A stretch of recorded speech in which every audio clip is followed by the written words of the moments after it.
Another one bites the dust.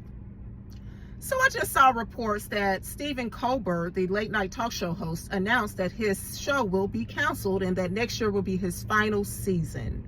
And I just find it interesting that a lot of these left-wing bought and paid for liberal liars are either having their show canceled, or the networks that they're under are having to settle million-dollar lawsuits with President Trump.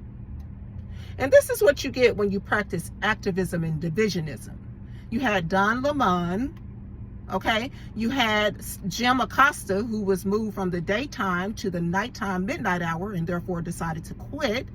You had Joy Reid, who was on television crying when she announced that her show would be canceled. And now you have Steve Colbert, who tried to call for a rally and to protest the decision, but only tens of people showed up. So you guys, I mean, you have to be fair in your reporting. You can't just be on one side is bad and one side is good.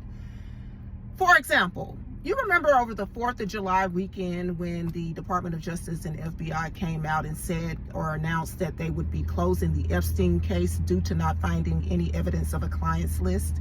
You know who the first people were to reject that and outcry? MAGA. For those that easily forget, it was Trump's fan base, whatever you want to call it, that called out the administration on that move and said, oh, no, sir. We've been hearing about this for years. This is tied to a lot of corruption that reportedly involves a lot of high-power people. And we're not going to just let that ride like that.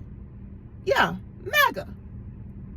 And that's the difference between being pro-American and being in a cult.